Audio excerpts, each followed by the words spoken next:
నీకోసమే ఈ మల్లెపూలు పెట్టుకుంది. నీకోసమే బావా. తులసి, నువ్వెంత, నీ అందమెంతే నా ముందు.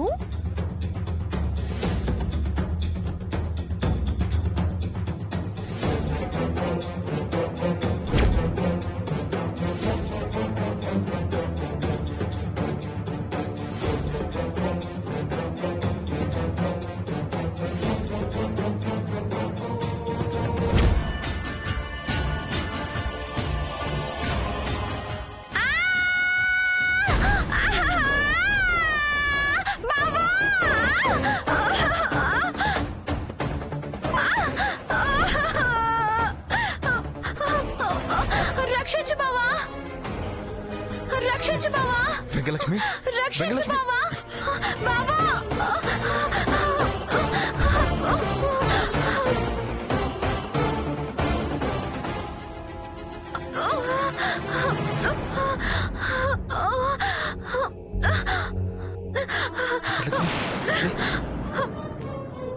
రక్షించుకున్నావు బావా, నీ అర్ధంగిని నువ్వే రక్షించుకున్నావు.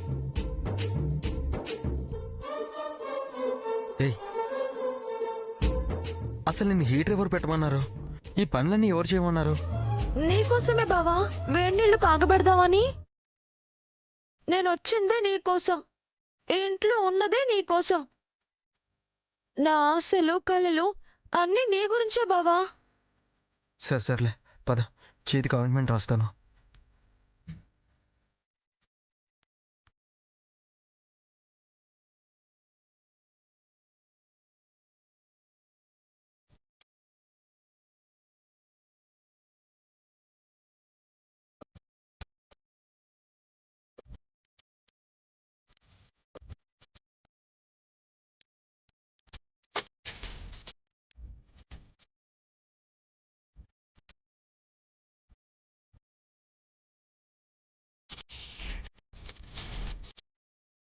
అయ్యో, ఉండు, ఆయింట్మెంట్ తీసుకొస్తాను.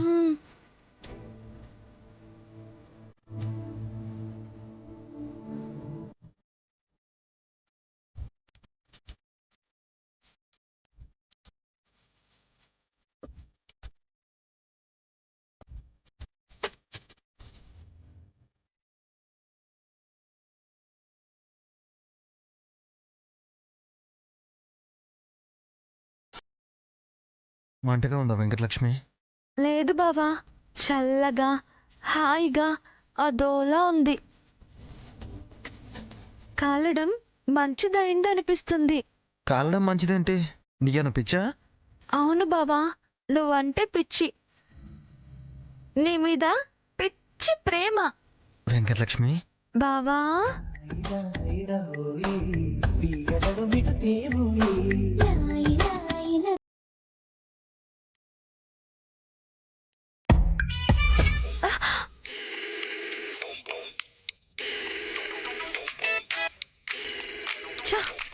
కళ అయినా భలే ఉంది.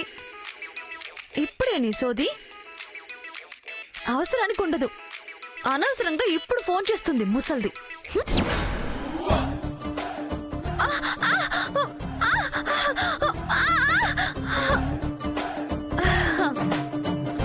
బ్రహ్మాండం, నీకేమే, నువ్వేమైనా చేస్తావు.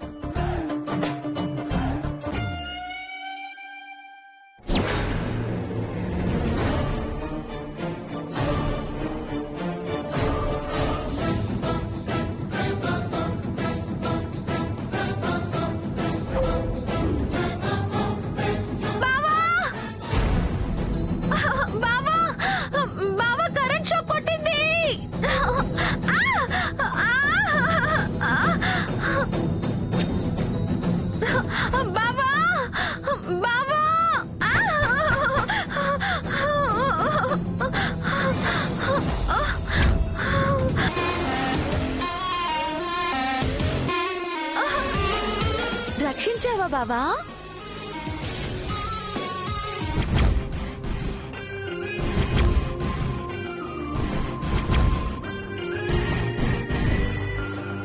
ఏయ్, నువ్వెప్పుడొచ్చావు?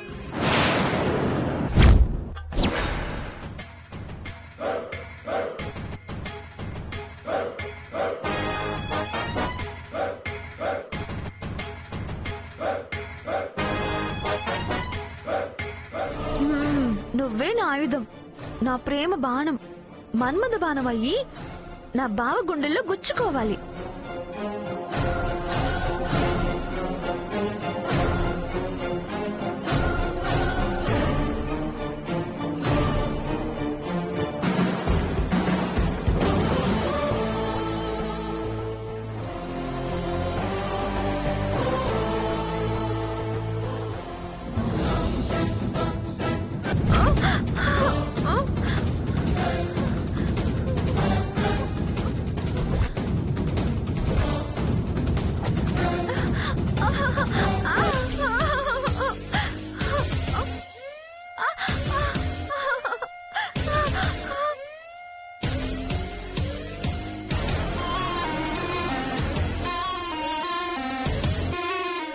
రక్షించు బావా, బావా.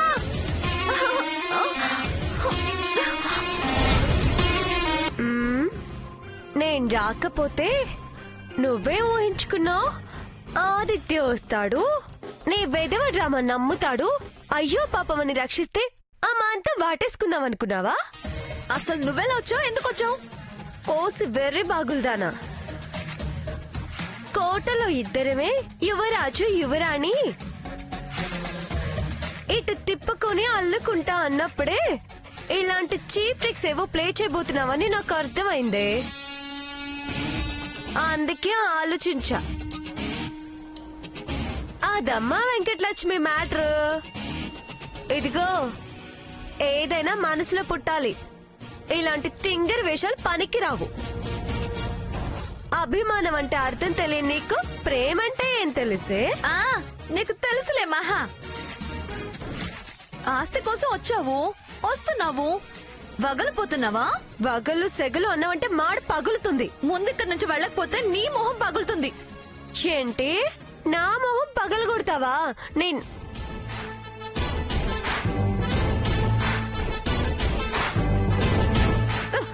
ఇప్పుడు కొట్టవే చూస్తాను. కొట్టవే. అంటించినా అంటించినా చెప్పు. అంటించినా వద్దు. ఇంకొకసారి ఇలాంటి పిచ్చి ఆలోచన చేస్తావా? చేస్తావా?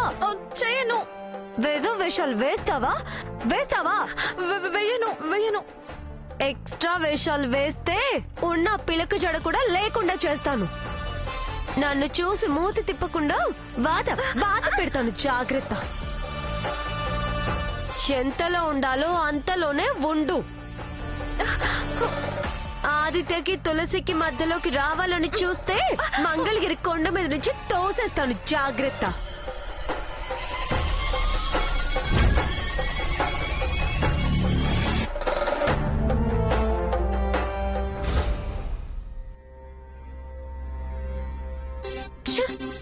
ఆ వెంకటలక్ష్మి వెధవ ప్లాన్ లో వెర్రి వేషాలు, వేస్ట్ ఫెలో.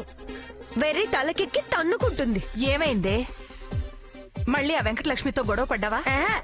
దాంతో గొడవలేంటి, బుద్ధులని గాడిద.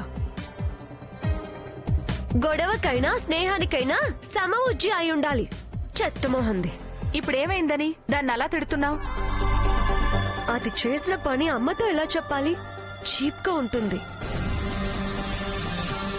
దానికి బాగా స్క్రూ లూజ్ అయిపోయింది. టైట్ చేసి వస్తున్నా. దాని జోలికి ఎందుకెళ్ళావు? అదంటే మా వదినకి ఇష్టం. దాన్నేమన్నంటే వదిన నీ మీదకి దెబ్బలాటుకొస్తుంది. రాణి, ఆవిడంటే నువ్వు భయపడతావేమో, నాకేం భయం లేదు. దానికి ఆవిడ సపోర్ట్ ఉంటే నాకు మామయ్య సపోర్ట్ ఉంది. మా అన్నయ్యకి కూడా వదినంటే భయమే. నేనే భయపడినంటున్నాను కదా. ఏదైనా బరిలోకి దిగనంత వరకే. ఒక్కసారి దిగానో అంతే, కూత ఆగదు, పాయింట్ రావాల్సిందే. కర్మరా బాబు, ఆ వెంకటలక్ష్మి అంటే చాలు ఇది ఒంటి కాలు మీద లేస్తుంది. దీనికోసమే దాన్ని తెచ్చిపెట్టినట్టుంది వదిన.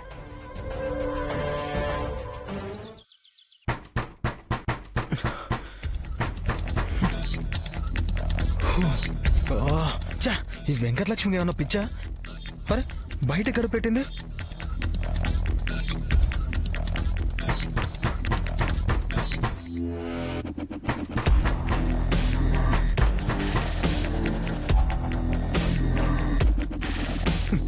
నిన్ను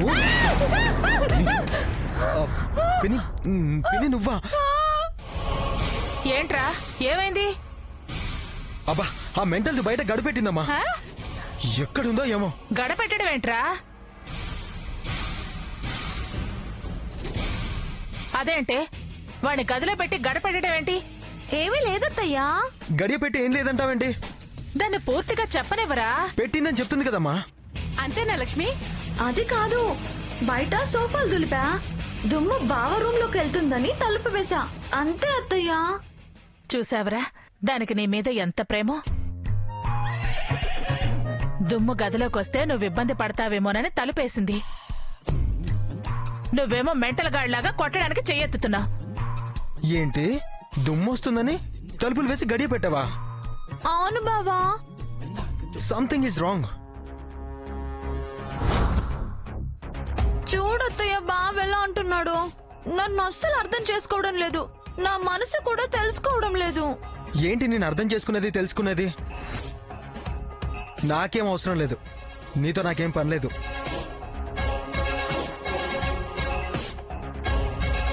చూసావా అత్తయ్య, నాతో ఏం పని అంట. మా ముందు నిన్ను మెచ్చుకోలేక అలా అన్నాళ్లేవే, నువ్వేం ఫీల్ అవ్వకు. ఇదిగో రేపు వరలక్ష్మి వ్రతం, ఆ ఏర్పాట్లన్నీ చూడాలి. ఏ సత్య పద. నువ్వు పద దుర్గమ్మ. నీ కథ ఎంతవరకు వచ్చింది? కాయ పండ చెప్పింది చెప్పినట్టు చేసావా? ఆదిత్యని రూట్లోకి వచ్చాడా? ఏంటొచ్చేది, కాస్త అయితే వాటర్ హీటరు నా ప్రాణం తీసేది. వాటర్ హీటరా? అసలు ఏం జరిగింది? ఏం చెప్పను చిన్నత్తయ్య, మీరు వెళ్ళాక నువ్వు చెప్పినట్టే బావన్ లైన్ లోకి తెచ్చుకుందామని. బావా బావా కరెంట్ షాక్ కొట్టింది.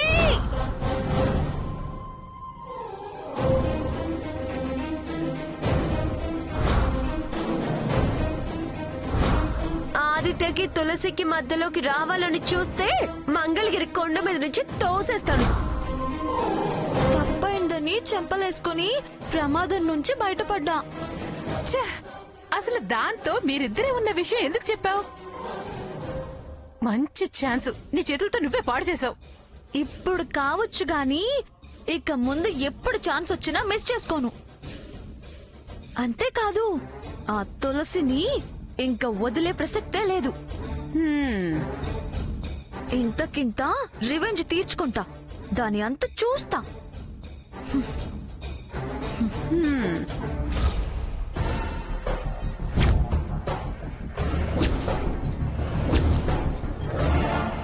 ఆ ఏంటి ఇంకా మంగళగిరిలోనే ఉన్నావా? నువ్వు చాలా విచిత్రమైన మనిషిలా ఉన్నావు. ఇవాళ ఊరికి వచ్చేస్తానన్నావు కదా, రాలేదేంటి? ఇదిగో ఇక్కడ మాత్రం 47 కనబడితే చాలు పరిగెత్తుకుంటూ వెళ్ళిపోతావు నువ్వు. ఆ అక్కడి నుంచి ఇక రావా నువ్వు? ఏ అసలు రావా ఏంటి? ఏంటా అరుపులు? అవును, ఇంత అరిచేటప్పుడు ఫోన్ ఎందుకు? డాబా మీదకెళ్ళి అరు, మంగళగిరి దాకా వినిపిస్తుంది. వెళ్ళ వదలకి. సరే సర్లే మంగళ పిన్ని, నేను తర్వాత కాల్ చేస్తాను, పెట్టి. ఏంటి దుర్గమ్మ అంత చిరాగ్గా ఉన్నావు? దేని గురించి తల బద్దలైపోయేలా ఆలోచిస్తున్నావు? నా ఆలోచన తర్వాత కానీ ముందు నా ప్రశ్నకు సమాధానం చెప్పు. ప్రశ్న ఏంటది? వారికి దొంగ దొరికితే ఏం చేస్తారు? జన్మలో దొంగతనం చేయకుండా ఉండేలా కొళ్ళ పొడిచి కీళ్లు వీరి చేస్తారు కదా.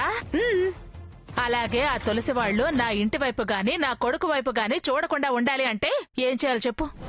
నేనా? ప్రశ్న అడగమన్నావు కదే, నేను ఆలోచించేది ఆ విషయంగానే.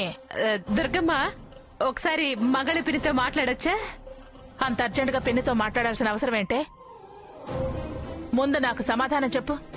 అదే చెప్తాను, ఒక్కసారి మాట్లాడొచ్చా? సరే మాట్లాడు. ఇదిగో పిన్ని, రేపు నువ్వు తప్పకుండా వచ్చేయాలి. ఇదిగో వస్తూ వస్తూ మంగళగిరి పాత పోస్టాఫీస్ ఎదురు సందులో నారాయణ స్వామి షాపులో దుర్గమ్మ ఖాతాలో రాయించి 4 పట్టు చీరలు పట్రా. అబ్బా షాపులో నుంచి ఫోన్ చేయి, అక్క మాట్లాడుతుంది, ఓకేనా? నువ్వు మర్చిపోకుండా రా. ఏంటే 4-5 పట్టు చీరలు నా ఖాతాలో రాయమంటావేంటి? ఎందుకు? సీరియస్ గా చూడకు దుర్గమ్మ, అవసరం కాబట్టే ఆర్డర్ వేశాను. పట్టు చీరలతో అవసరమేంటే? రేపు వ్రతము వెంకటలక్ష్మి చేతుల మీదగానే కదూ. వెంకటలక్ష్మి చేస్తుంది. అన్ని పనులు చేయించు. ఆఖర్న కొంతమందికి లక్ష్మి చేత చీరలు పెట్టించు. కాబోయే కోడలని అందరికీ పరిచయం చేయి. దుర్గమ్మ కోడలు భలే చురుకైంది, మంచి హుషారైంది, పెద్ద మనసు, పెద్ద చెయ్యి అని అందరూ పొగుడుతారు. అది ఈ విషయమంతా ఆ ప్రియా తులసిలో ముందే జరగాలి. అప్పుడు కాని తులసికి ఈ ఇంటి కోడలయ్యే అవకాశం లేదని అర్థమవుతుంది. తల్లి కూతుళ్ళు తలలు పట్టుకుంటారు, తలంచుకుని వెళ్లిపోతారు. ఇక ముందు ఈ ఇంటి వైపు చూడటానికి మోహం చల్లదు, చూసే ధైర్యమూ చేయదు. అంతేనా? అవును, ఖచ్చితంగా అంతే. కానీ వాళ్ళు పేరంటానికి రారు కదా. మీరెవరు పిలిచినా రారు, కాని నేను పిలిస్తే ఖచ్చితంగా వస్తారు. అయినా వాళ్ళు పిలిస్తే వస్తారు, కానీ నువ్వు పిలవు కదా. దీన్ని పరిచయం చేయటానికే కాదే, వాళ్ళని అవమానించడానికి ఖచ్చితంగా పిలవాలి, పిలుస్తాను. మీరలా పిలిస్తే వాళ్ళు ఈ ఇంటికి రావడం రేపే ఆఖరిసారైపోతుంది. రప్పిస్తా, అవమానించి పంపిస్తా. వెంకటలక్ష్మి, విన్నావుగా? నీకోసం మీ అత్త ఏం చేయాలనుకుంటుందో. రేపు నీ టాలెంట్ అంతా చూపించు. అందరూ దుర్గమ్మ భలే కోడల్ని సెలెక్ట్ చేసుకుంది అనేటట్టు చేస్తా. అది అలా మాట మీదుండి అందరి చేత శభాష్ అనిపించుకో. వచ్చిన వాళ్ళు నన్ను మెచ్చుకోవాలి, ఆ తులసి మొహం వాల్చుకోవాలి.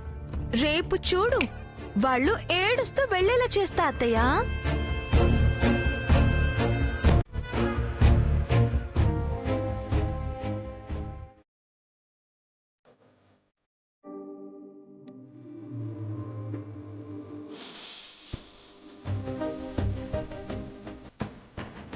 సాంబయ్య, ప్రియా, నేను నెక్స్ట్ వరలక్ష్మి వ్రతానికి పట్టుచీర కొనుక్కుంటాను. పట్టుచీర? పట్టుచీరే, ఎంతో కాదులే, ఓ 5-6 వేలు పెడితే మంగళగిరిలో బ్రహ్మాండమైన చీర వస్తుంది. మనిద్దరం మంగళగిరి వెళ్ళి కొనుక్కుందాం.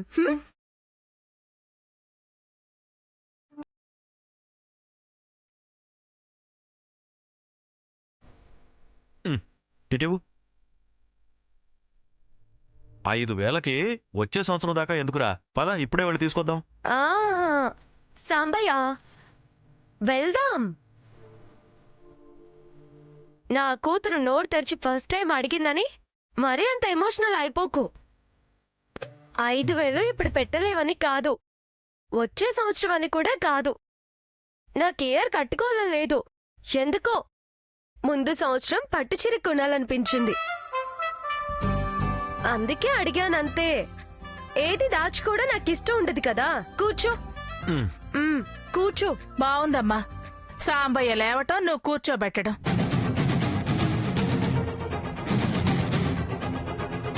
ఈ దరిద్రపు కుటుంబం నుంచి నా ఇంటి కోడలు కావాలని అది, దాన్ని కోడల్ని చేయాలని వీళ్ళు కొలలుకుంటున్నారు. నన్ను చూసి నిలబడే ఈ సాంబయ్యను బియ్యం కొండి చేసుకోవాలా? ఛీ!